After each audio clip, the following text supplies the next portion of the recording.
All right, welcome back to Basement Dweller Tabletop. We've got our 2,000 points of Imperial Guard, Astra Militarum. We're going to talk about some of these units today, a little bit of a deep dive, not super intellectual, super difficult. We'll start off here with the Sentinels. So you got your Scout Sentinels.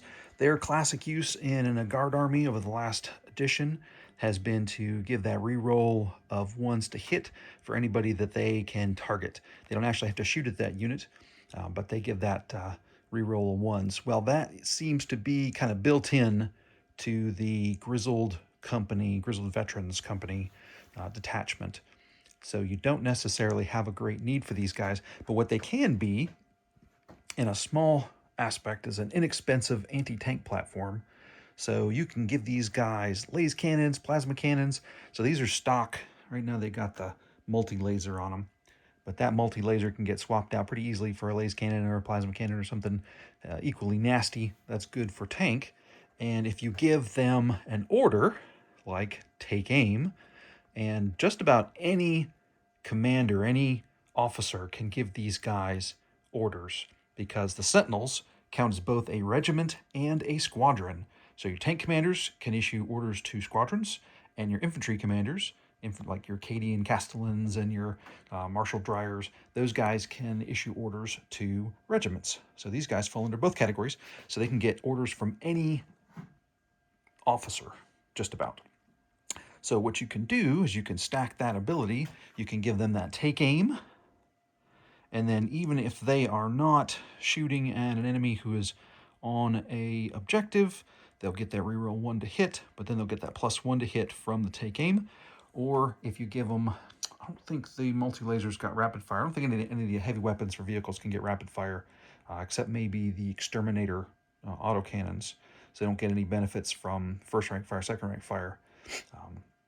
But they still get some of that bonus. And you can tack on a whole bunch of the different stratagems onto these guys. You can give them better armor saves. You can give them, if they're near an officer with the equivalent eye, you can actually increase that armor penetration on their weapon, which against Space Marines is likely to just negate something like your armor contempt, knock it back down to the normal adjustment. But if you're dealing with laser cannons on these guys, or even plasma cannon is a really good option. Overcharge, you're going to potentially do some damage to your team here, but you got 2d3, strength 7 hits at -2, and then it goes up if you overcharge, and then you're talking about still d3 shots, so it's 2d3 shots. It's not blast, which would have been really cool, because then you'd be doing more damage to those small squads of Space Marines and big squads of Space Marines. But that's your Sentinels, that's your Scout Sentinels. I believe they also have Scout, so they can get ahead of the rest of the army, and because they have some of that built-in stuff already with that -1 reroll of ones to hit built in, they can support themselves with that. It's anybody that they're, any unit that they target gets that reroll ones to hit against it. So they don't have to shoot it, but they can be the ones shooting it, and the rest of the army will still get it too. All right, talking about heavy weapon teams. I'm excited about heavy weapon teams now. You don't see those in a lot of competitive play, but especially with the Cadians, it can be a nasty surprise for your opponent if they're not ready for it. So these guys can take advantage of take aim. Some of the other orders are useful, but once they get that order, they're on rerolls for the rest of the time that order is in place. So if I issue a take aim to these guys in the shooting phase on my turn, or in command phase on my turn, so when you do orders is in command phase. So if I do that, these guys get that reroll ones to hit until my next command phase. So the advantage of your Cadian heavy weapon teams is they get bonuses on their Overwatch. So if you're throwing down a squad of these guys and they stay close to a friendly platoon, which is your core of your Cadian army, tons and tons of Cadian troopers. So if these guys are within 6 inches of a Cadian platoon, they will get the ability to do 4 pluses on Overwatch. Plus, because of Grizzled Veterans, they get that reroll 1 to hit. So if you are doing Overwatch with one of these squads, say I got 3 laser cannons shooting at a vehicle that's trying to poke its nose out and run into a squad of infantry to try and push them out of the way or something. These guys can throw down, they hit on 4s, they reroll on 1s, So you're potentially converting one of those misses into a hit. You're doing some extra damage with these guys. Not super extreme, but at 65 points apiece, they're super cheap.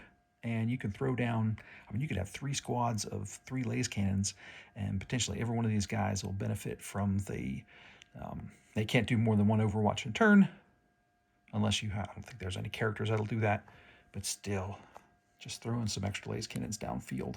And the Guard used to be famous for having a dozen laser cannons or more in their armies. So you probably heard it to death talking about the Cadian squads, Cadian infantry. So with the command squad, so that guy, I don't know if he's a captain, lieutenant, whatever he is, he counts as an officer. So now he goes from being able to do 1 order per turn to 2 orders per turn because of grizzled veterans. So now you have a 20-man squad of infantry with a mixture of special weapons. You've got a master Vox in with that team that gives the orders a 24-inch range. You've got a medic who is healing D3 guys a turn. You've got your flag that gives everybody an extra OC. So every figure in this unit has 3 OC. So when you're talking 25-man strong, that's 75 OC from that squad. They are really tough to shove out of the way of an objective. You really have to whittle them down to very few figures left to overtake them in OC. Now, if they get wiped out, they get wiped out. And they don't have a ton of armor to accommodate that. But again, if these guys, Cadian Command Squad, if they're sitting on an objective, they get benefits of cover. So their armor goes from 5+ to 4+. So they get a little tougher. That's kind of what has been used in recon detachments before. You wanted to stack all those bonuses to their armor and their defensive, and they would get extra stuff. So you'd have like these 3+ armor save infantry squads. So it was a lot tougher to chew through a 25-man squad of Cadians that kept feeding D3 back in every turn. Came that attrition game, and the Guard are good at attrition. So that's your infantry. Of course, they benefit from a Quill and Eye, where you could get that target weak points that increases the armor penetration. So if you're looking at grenade launchers or plasma guns, you're now looking at -2, -3 armor saves against an enemy who's not expecting a lot of heavy anti-marine equivalent armor. You can throw down a couple of those every turn. And then you've got things like the Purging Fire, where every one of these guys gets a lethal hits. You tack on Purging Fire, Stratagem on top of your first rank fire, second rank fire, and suddenly you're throwing out a whole bunch. If you're in 12 inches of an enemy, you're looking at rapid fire laser guns, which are terrible. But when you go from having, 16 rapid fire shots to 32 rapid fire shots to 16, 32, 48 rapid fire shots that are lethal hits. You're suddenly forcing a lot of armor saves on your enemy just from this little chintzy, was it 120 for these guys and 65 for these guys? Very, very low points cost for these goobers in the Imperial Guard. They're pretty tough as far as lots of bodies, and get good board control. You're talking 80 guys on the board. You're talking lots of board control. Well, let's look at some of the characters. So your Castellan, Cadian Castellan, that guy can run around. He can be an independent character. He does not have to attach to a squad. I recommend it because it gives him a lot more durability. But that ties in a little bit with some ideas for your ordnance batteries. So these are bombast field guns. They're the indirect fire field guns. If he is sitting close to them, he can issue an order to them, whether that be inside a Cadian squad where he's got lots of protection and issuing orders to other guys. But if he issues orders to these guys, then they get that reroll ones to hit. You issue the take aim, then they're getting a +1 to hit. These guys are heavy, and if they don't move, they get sustained fire. So it's a blast, sustained fire, strength 7, -2 AP. And then this army doesn't have it, but I'm seeing some good play possibilities with a Hellhound. So Hellhounds cancel out your cover.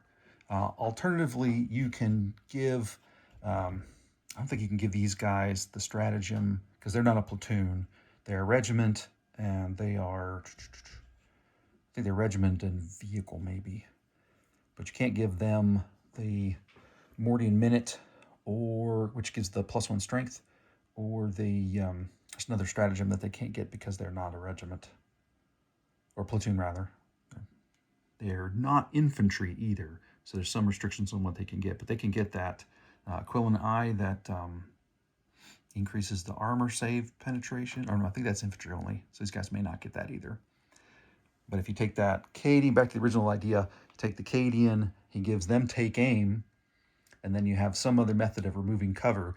You've negated all of the drawbacks of indirect fire. So shooting at somebody you can't see with indirect fire is -1 to hit, and then an additional armor pip. It reduces the armor penetration by 1, so it's easier for guys to survive against indirect. These are pretty nasty. When you're talking 2 field guns, it's 2d6 plus any blast add-ons. So if you're talking shooting at a 10-man Space Marine squad, you're talking 2d6 plus 2, strength 7, -2, damage 2. So you are potentially taking out stragglers. You're taking out definitely like scout squads, intercessor squads, things like that. All right. Now we're going to talk a little bit about our Leman Russes. So this army has 1 tank commander and 2 regular Leman Russ. They've got the plasma cannon with laser cannons. So they're very anti heavy infantry. They do a lot of attacking against heavy infantry. So these guys, now you've heard me mention the equivalent eye. You can actually give a tank commander the equivalent eye. It does not have to be an infantry character who gets the equivalent eye. But I don't know if it's necessary with these guys. It gives them an extra armor pen with target weak spots. But you're already talking -2, -3s. These guys have got battle cannons. It might be better served to use Demolisher, but if you're going to get up close with the Demolishers, like multi-meltas would be a good option instead of the plasma cannons because they're more consistent. You get 2 shots on each one rather than D3. But these guys can hang back a little bit. They can support each other. That tank commander can normally give 2 orders, but with Grizzled Veterans, he can do 3 orders, so he can give himself an order and both tanks with him an order. So they can all get benefit from that take aim. So now they're all operating on effectively 3s to hit on everything, all the weapons that they've got.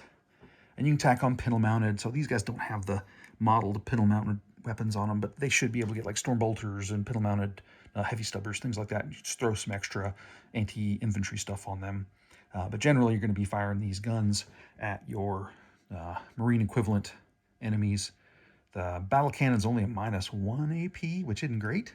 So maybe equivalent eye does help out there. But then the plasma cannons and the laser cannon balance that out. So you get, on this group, you got 3 laser cannons, 6 plasma cannons. So that's 3 hitting on 3s, wounded on 2s, -3 armor. And then if you go, now it's a lot of hazardous tests to take. You take 6 hazardous tests. So chances are one of your tanks or 2 of your tanks are going to take some damage. But you are talking about on average 2, 4, 6, 8, 10, 12 strength 8 shots at -3 doing 2 damage. So you're taking out a ton of Marine equivalent bodies with those shots with these guys. So they're pretty nice, pretty nice. And the basic Leman Russ is not a ton of points. Almost like 160, 150 points. So they're really, really efficient as far as points go for what you can throw downfield with these guys. So if you had all 3 of these guys shooting at a squad of Marines, that squad is going to disintegrate. There's not going to be much left. They've also got a decent amount of anti-tank capability with 3 laser cannons. Again, you're boosting their chances to hit with that take aim. Now, if you just need them to move, you can issue the move orders, which gives them an extra 3 inches of movement, which can come in clutch if you just really have to get onto a point or have to get off of a point to avoid some of the secondary missions being accumulated against you. And then we'll go back to our characters. Bounced around a little bit, really disjointed today. Just eyeballing this. So this is my Ursula Creed proxy. She's pretty neat. She issues 3 orders, and she can issue orders to regiments and squadrons. So similar to some of the other special characters, she can issue orders to just about anybody on the board. And with that Grizzled Veterans, she gets the bonus of +1 extra order. So she's issuing 4 orders. So she can be issuing orders to her Cadian squad, neighboring Cadian squad, a couple of heavy weapon squads. So she could really be your all-around, just dishing out lots of orders. And then if you couple her with one of these Master Voxes from the command squads, then they've got that range of 24. So that's some really effective use of your orders, dishing them out. It can be as simple as take cover and getting that bonus armor, getting the cover saves. And then your Commissar, He's really limited. I painted him up because he looks cool. But what they do is they can only issue, now he can issue 2 orders in the Grizzled Veterans Company, and he can attach to an Ogren squad. Well, we don't have any Ogrens ready yet. There's a couple in the overall army, but haven't done any in the 2,000 points. So he might be something good to swap out for another, maybe another heavy weapon squad or another sentinel, or he's not quite enough points for a full 20-man Acadian, but maybe another 10-man Acadian squad. Get us up to 5 squads of Acadians on the board. But he can issue the fixed bayonets and duty and honor orders. So what he can do is he can give your guys even more OC. So if that 3 per guy is not enough, then you can go up to 4. So you potentially be, this would be 100 OC even before the Ogren gets added in there. So it'd be 100 OC for that squad if you attach that commissar and he does that duty and honor. It's pretty wild. Also boosts their leadership. And he can also, I can't remember how the summary execution works. They used to take a model off and you'd re-roll your leadership tests. But I'll have to check and see how that works these days. And then you got your Zealot. He's good if you want to run and gun up close to the enemy. He gives your troops sustained hits in melee, which ain't that awesome for a squad of guardsmen. But if you were to take, I'm trying to toy around with some theory crafting. So you got your Ogren bodyguard. He's got like 6 or 7 attacks with the huge knife. The knife is actually better than them all. I don't have one modeled with the knife yet, but that's coming up. I'm going to be building one that has that huge knife because it is more effective and it does just as much damage, has better AP, does more hits, and I think it's got higher strength. So it's all around, it's like a much better weapon, it's the huge knife. And then maybe swap out this plasma gunner with another power fist guy. So if you got 2 power fists, the power maul, of course the Zealot has his funky weapons that he brings along, his little chainsaw flamethrower thing. Now you're throwing out quite a few melee attacks that have a little bit of punch, not a lot, a little bit of punch.